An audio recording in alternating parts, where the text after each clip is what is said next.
chào mừng các bạn đến với ớt ngọt How và ớt ngọt là Nga đây. Hôm nay đến với chương mục trò chuyện cùng Nga thì chủ đề mà Nga chọn để trò chuyện cùng các bạn đó là chủ đề rất nóng trong thời gian vừa qua, đó là dịch viêm đường hô hấp do virus corona gây ra. Thông tin mà Nga sẽ truyền tải đến các bạn sau đây có thể với một số người thông tin đó đã cũ rồi và chúng ta đã được biết rồi, nhưng với một số người đó vẫn là một thông tin mới.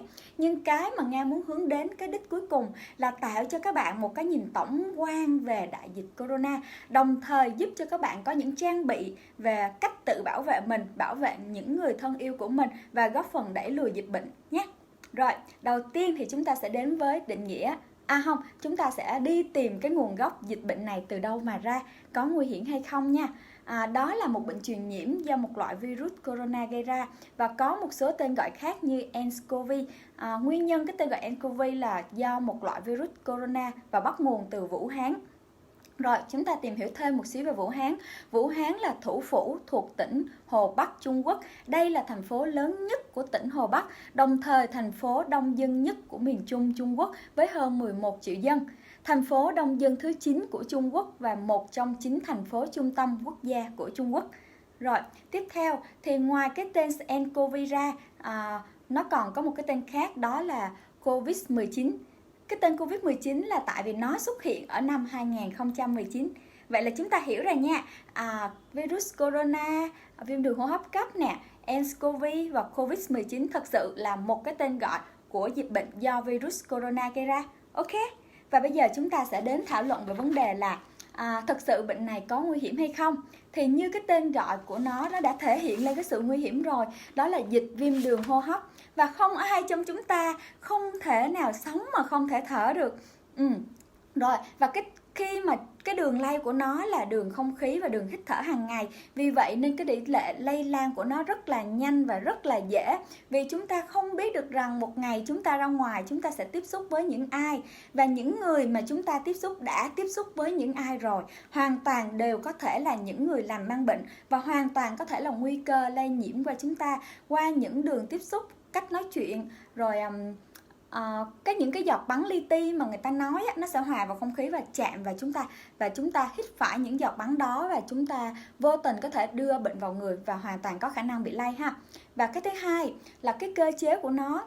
Nếu như khi mà bạn bị ho hoặc bị khan tiếng hoặc bị đờm trong cổ thì mình sẽ thấy có một cái đờm nó trong cổ nó nghẹn lại.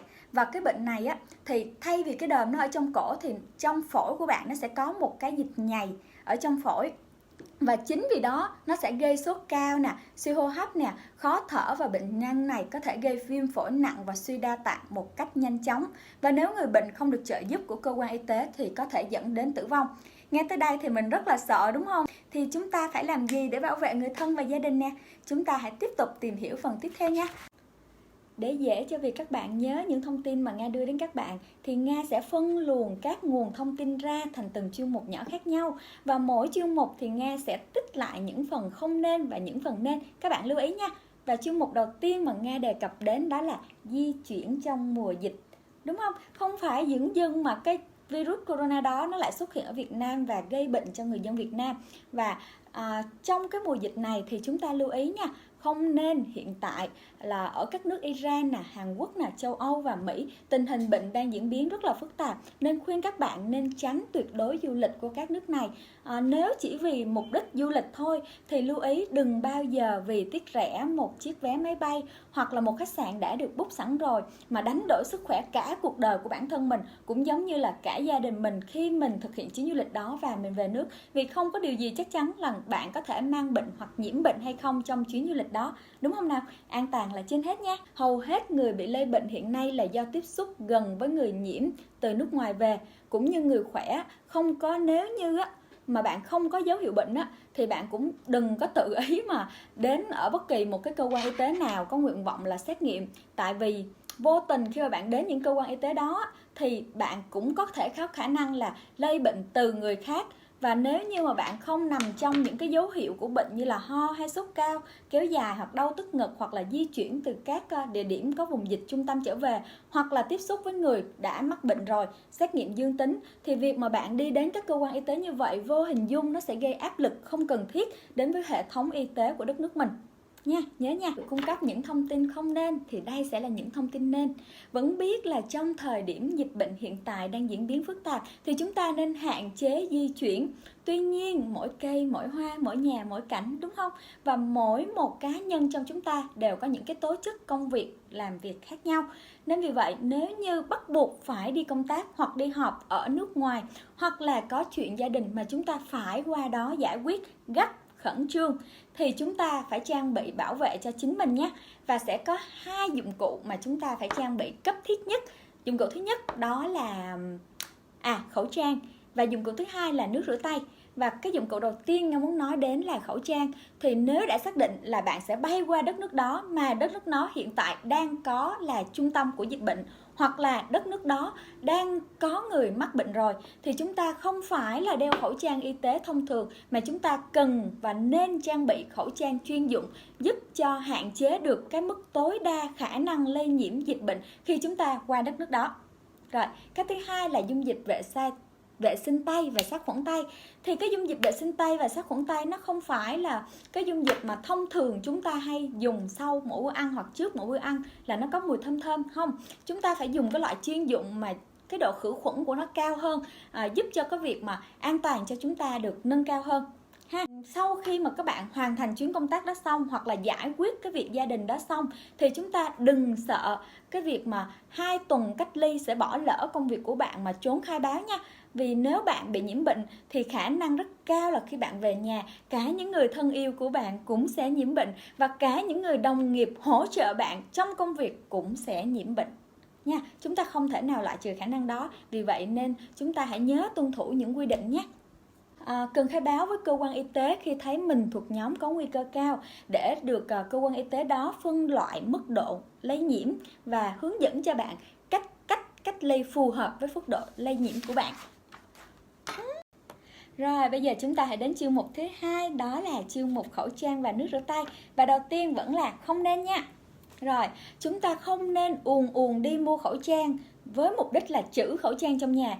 Chính cái việc mà ùn đi mua khẩu trang đó nó sẽ dẫn đến 2 hệ lụy. Hệ lụy thứ nhất là bạn vô hình dung sẽ làm cho cái việc mà giá khẩu trang tăng cao lên so với chất lượng khẩu trang và cái giá trị thực tế của khẩu trang mang đến trên một hộp khẩu trang.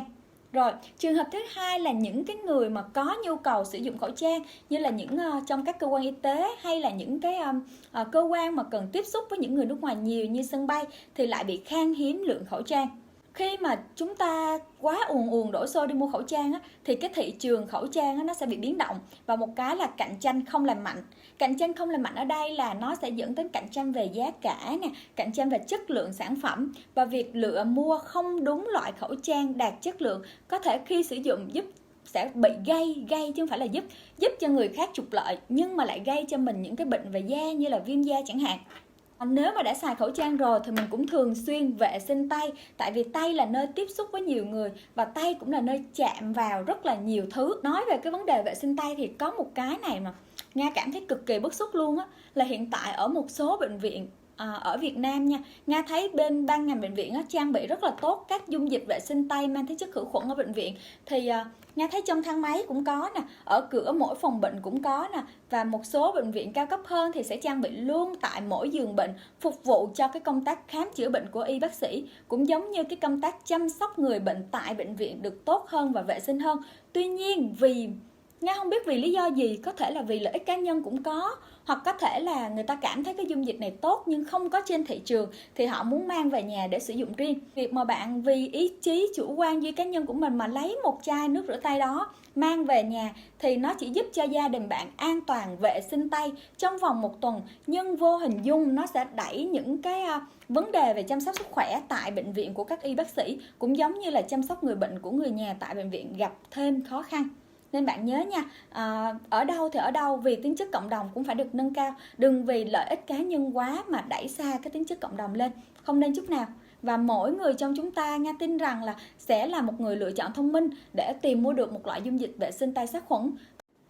Rồi, và tiếp sau đây sẽ là những việc mà chúng ta nên làm. Rồi, chúng ta đeo khẩu trang khi ra ngoài, và đối với một số ngành nghề mà bắt buộc phải tiếp xúc với người bệnh nhiều nè, hoặc là tiếp xúc với những người có nguy cơ lây nhiễm cao, thì chúng ta phải áp dụng đúng các nguyên tắc về phòng ngừa chuẩn. những nguyên tắc đó thì chúng ta có thể lên Google search, và Nga tin là những người công tác trong những lĩnh vực đó thì họ cũng đã được tập huấn rồi.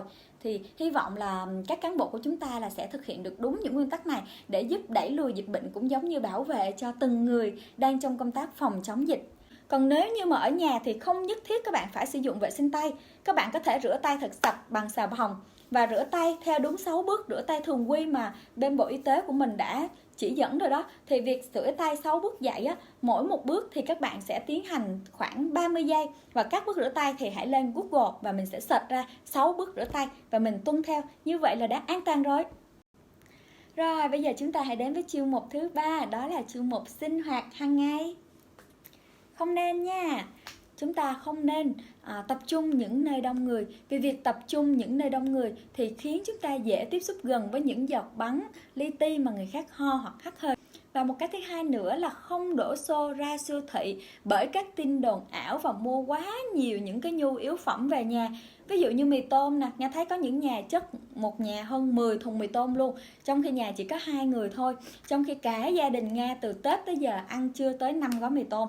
Rồi một cái nữa là giấy vệ sinh. Cái này thì hơi bất cập, hơi ngại một xíu á, là tại vì thật sự là chỉ có những khi nào mà mình đi vệ sinh mà không có nguồn nước để rửa vệ sinh sạch thì mình mới sử dụng giấy. Còn nếu như mà bạn vệ sinh ở nhà thì bạn hãy rửa bằng nước. Và một cái nữa là hơi tế nhị là các bạn có thể rửa thêm cái vùng đó bằng xà bông cục thì nó sẽ sạch sẽ hơn ha. Còn không có ai mà cầm một cái giấy vệ sinh mà đi ra ngoài rồi để xé giấy đi vệ sinh hết. Mà Nga tin là nếu như mà trong tình hình dịch bệnh này thì bạn cũng rất hạn chế đi vệ sinh những nơi công cộng, đúng không? Chưa kể cái việc mà chen lấn ở trong siêu thị á, cái việc mà ùn tắc cái quầy thu ngân á, thì bạn sẽ gần nhiều người hơn nè, rồi bạn sẽ tiếp xúc với nhiều người hơn nè, thì dẫn tới cái nguy cơ lây nhiễm nó cũng sẽ cao hơn, đúng không? Rồi, sau khi cái không nên thì bây giờ sẽ là cái nên. Chúng ta sẽ tập thể dục nè, chúng ta sẽ ăn uống đầy đủ chất, ăn nhiều trái cây, đặc biệt là những trái cây có nhiều vitamin C như cam và chanh giúp tăng sức đề kháng. Và các bạn hãy hiểu một điều nha, không phải vitamin C là cái chủ đạo tăng sức đề kháng của mình, mà sức đề kháng của chúng ta từ đâu mà có, là do sức khỏe của chúng ta tốt. Sức khỏe chúng ta từ đâu mà có, là do chúng ta tập luyện thể dục đúng cách, phù hợp. Và các chế độ ăn nó cũng rất là quan trọng. Một chế độ ăn nhiều dầu mỡ, nhiều cholesterol không bao giờ đem lại một sức khỏe tốt cả. Vì vậy muốn có sức khỏe tốt là bạn phải cân bằng giữa công việc, luyện tập và chế độ ăn dinh dưỡng hợp lý. Nếu như ở nơi đông người, nếu có ho hoặc hắt hơi, con gái thì nó sẽ có khăn mùi xoa hoặc là khăn giấy có thể che miệng. Nhưng với nam thì nếu như các bạn quên trang bị những điều đó thì các bạn nhớ, nếu mà muốn ho hoặc hắt hơi thì hãy quay qua cái vùng không có người đứng, và chúng ta hãy lịch sự bằng cách là lấy khuỷu tay nè, che lên phần miệng và chúng ta thực hiện thao tác hắt hơi. Như vậy nó sẽ an toàn hơn đối với mọi người xung quanh. Thông thường quần áo hàng ngày của chúng ta để khoảng 3 ngày giặt, thì bây giờ chúng ta hãy nên giặt mỗi ngày. Việc giặt mỗi ngày giúp cho cái lượng vi khuẩn hoặc những cái chất dơ trên quần áo mình đó, nó được tẩy đi nhanh chóng. Và nếu như những cái máy giặt nào mà nó có hệ thống sấy thì càng tốt nhé. Và giặt quần áo mỗi ngày nè, sấy quần áo nè và phơi ngoài trời nắng, thì việc đó nó giúp cho mình rất là nhiều trong cái công tác mà phòng ngừa dịch bệnh cho gia đình mình rồi. Yes. Rồi, và bây giờ sẽ là chương mục thứ 4. Rồi, chúng ta nha, không nên kỳ thị người bị nhiễm bệnh. Thật sự khi biết một ai đã nhiễm bệnh thì chúng ta có thái độ xa lánh á. Và bản thân cái người bị nhiễm bệnh đã phải chịu áp lực từ bệnh tật, và họ phải chịu một cái áp lực là họ sẽ giống như là họ không có dám tiếp xúc với những người xung quanh. Và thậm chí là sau khi họ đã được cách ly rồi và trở về, nhưng mà vẫn chịu cái sự xa lánh đối với những người xung quanh, là tại vì chúng ta sợ. Thì cái tâm lý đó cũng dễ hiểu thôi. Thì đến đây thì Nga muốn giải tỏa tâm lý cho mọi người là mình phải có niềm tin về y tế Việt Nam, là nếu đã xác định không có bệnh rồi thì mình hãy cho họ một cuộc sống bình thường như trước đây họ đang sinh sống tại nơi chúng ta đang ở ha. Và chúng ta không được cái kiểu mà ám thị. Cái việc mà xác định một người có bệnh hay không, đó là việc của cơ quan y tế và các sở ban ngành, chứ không phải là theo sự suy diễn của cá nhân mà chúng ta nói rằng người A, người B, người C là người mấy bệnh, hãy cẩn thận, hãy A, B, C đó gì đó. Không nên như vậy nha. Bạn phải nhớ rằng không ai trong chúng ta không phải là người lành mang bệnh. Rồi. Và cái tâm lý của người dân mình rất là lo lắng, nên vô tình những người mà đang công tác trong ngành y á, ngay cả trong dãy phòng trọ cũng vậy mấy bạn, những người đồng nghiệp của Nga khi đi làm á, đi về cái tự nhiên thấy người ta cứ nhìn mình vậy á, mà trong khi nói chung cái cảm giác nó hơi bị bồi hồi. Nhưng mà chính cái dịch bệnh này thì mình cũng nên thay đổi một số thói quen, vì bản thân mình cũng cần phải tạo sự yên tâm đối với những người sống xung quanh mình. Rồi, nên nói đến đây thì Nga mong rằng á, là những người đang xem clip này, nếu như mà có quen biết những người trong ngành y á, thì cũng phải hiểu cho tụi Nga một xíu. Thì thay vì mỗi lần mà Nga đi làm về đều nghe là nghe nói là khu vực A, B, C là có người bị bệnh đó, đúng hay không, thì Nga mong rằng Nga được nghe những lời của các cô chú và những người mà gặp Nga nói là đang trong thời điểm dịch bệnh đó, đi làm cẩn thận nha con, nhớ đeo khẩu trang nha con, thì thật sự cảm thấy rất là ấm lòng. Và Nga không có cần những cái gì to tát đâu, những cái mà khiến Nga ấm lòng là những cái mà công việc nó hết sức hàng ngày thôi. Rồi, bỏ qua cái chuyện đó một bên đi. Và sau khi cái không nên rồi thì bây giờ đến là cái nên nhé. Rồi, về sức khỏe bản thân thì chúng ta nên nhận những thông tin từ các nguồn chính thống như báo Tuổi Trẻ, báo Thanh Niên. Ngoài ra nếu mà tham khảo báo mạng thì nên tham khảo những báo mạng có uy tín như VNE, Dân Trí, vân vân. Thì khi nhận thấy mình tiếp xúc với bệnh nhân dương tính với virus, đã có xét nghiệm dương tính rồi nha, thì nên chủ động liên hệ với cơ quan y tế và chủ động cách ly. Tự cách ly bằng cách luôn đeo khẩu trang ngay cả khi ở trong nhà, và thực hiện đúng các thủ tục cách ly mà bên cơ quan y tế đã hướng dẫn bạn. Và nếu như người ta phân luồng bạn cách ly như thế nào thì bạn tuyệt đối phải tuân thủ y chóc như vậy. Nói vậy cho dễ hiểu nha. Rồi, nếu mà qua 14 ngày mà không thấy gì thì bạn có thể yên tâm rồi. Trong thời gian 14 ngày đó mà bạn còn bị sốt hay đau họng thì hay như thế nào đó thì hãy gọi cho một cái đường dây nóng về cơ sở y tế để được trợ giúp một cách tốt nhất nha. Tôi nghĩ rằng là tất cả các cơ quan y tế luôn đồng hành cùng bạn để vượt qua tất cả các bệnh tật. Cố lên! Rồi, tới đây rồi thì sẽ là chủ đề cuối cùng, đó là chủ đề thứ 5, phân loại nguồn tin. Tại sao Nga lại đưa cái phân loại nguồn tin vào cuộc trò chuyện ngày hôm nay? Vì bản thân Nga thấy được rằng á, cái việc mà dung nạp thông tin từ phía ngoài vào trong mình, nó sẽ giúp cho bạn củng cố cái tinh thần rất là tốt luôn. Và thật sự bạn để ý đi, những cái nguồn tin nào mà khiến chúng ta hoang mang, chúng ta lo sợ, thường chúng ta tin nha, nó dễ khiến chúng ta tin hơn. Còn những cái nguồn tin nào mà nó giúp chúng ta cảm thấy là không như vậy đâu, không như vậy đâu, thì chúng ta thường đặt cái câu hỏi nghi vấn là có chắc không, có thiệt không. Đó, nên cái việc phân loại nguồn tin nó rất là quan trọng, vì nó ảnh hưởng đến cái lạc quan sống của mình ngay tại thời điểm dịch bệnh hiện tại. Rồi, chúng ta không nên nha, không nên hoảng loạn nè, hoặc là chia sẻ những tin đồn thất thiệt từ những nguồn thông tin không chính thống nha, lưu ý. Và nếu như vậy thì đối lập thì chúng ta phải nên làm những gì như sau. Thứ nhất là trong thời điểm hiện tại là chúng ta cần có sự giữ vững tâm lý, không hoang mang, tuân thủ hướng dẫn, khuyến cáo của Bộ Y tế và các cơ quan chức năng. Xin thưa với các bạn là hiện tại ở Việt Nam đã và đang làm rất tốt trong công tác phòng chống bệnh. Hiện nay thực tế là số lượng người bệnh ở Việt Nam thuộc hàng thấp nhất trên thế giới và chưa có bất kỳ một ca nào tử vong tại Việt Nam hết. Làm được điều này là do chiến thuật Việt Nam là phòng dịch chống dịch, điều tra và cách ly ngay nguồn lây nguy cơ, chứ không giống như các nước phương Tây. Thì các nước phương Tây thường thì không chủ động ngăn chặn dịch mà chỉ điều trị những cái ca miễn dịch đó, những cái ca mà đã bị bệnh nặng rồi ha. Thì vì việc mà điều trị những cái ca bệnh nặng rồi thì nó dẫn đến các nguồn lây nó đã lây lan trên diện rộng rồi, và cái nguy cơ mà khi đã trở nặng thì tử vong lên sẽ rất là cao. Đây là một vấn đề rất là đáng tiếc. Rồi còn Việt Nam á, hiện tại là đang rất là cố gắng bảo vệ tính mạng cho mỗi người dân bằng cách là tránh cái nguồn lây nhiễm và giảm áp lực lên hệ thống y tế. Nên nếu như các cơ quan y tế thông báo bạn cần phải đi cách ly thì hoặc là phải cách ly tại nhà hoặc sử dụng một phương án cách ly nào đó, thì bạn nhớ chấp hành tốt nha. Vì cuộc sống của chúng ta là cuộc sống vì cộng đồng chứ không thể riêng ai. Rồi, vậy là vừa rồi Nga cùng các bạn vừa dạo quanh một vòng các kiến thức cơ bản về dịch viêm đường hô hấp do virus corona gây ra, cũng như khái quát lại cách mà chúng ta chuẩn bị tâm thế đối diện với dịch bệnh và làm gì khi có dịch bệnh xảy ra rồi, đúng không? Và để kết thúc clip này thì Nga, cái điều nhắn nhủ cuối cùng Nga muốn nhắn nhủ với các bạn rằng á, nếu như thật sự mà có dịch bệnh bùng phát và xảy ra thì cái hệ thống y tế đều phải chịu áp lực rất là lớn. Khi các bệnh viện trung ương và tuyến tỉnh quá tải thì dĩ nhiên bệnh viện khác cũng phải chi viện và tăng cường. Và không chỉ nhân viên y tế mà còn có bộ đội nè, công an, dân phòng, hải quan, cảnh sát, tất cả đều đang rất căng mình ra để phòng chống dịch. Và bạn trong thời điểm này hãy bình tĩnh nè, sáng suốt nè, và chấp hành tốt các quy định để tự bảo vệ mình và người thân, để mình không trở thành gánh nặng của mọi người hoặc cho người khác nha. Bye bye, chúc bạn một ngày mới vui vẻ, và chúc bạn có một tâm trạng rất là gọi là sao ta, yêu đời, để dù chuyện gì xảy ra đi chăng nữa thì vẫn đối diện với nó một cách lạc quan nhất.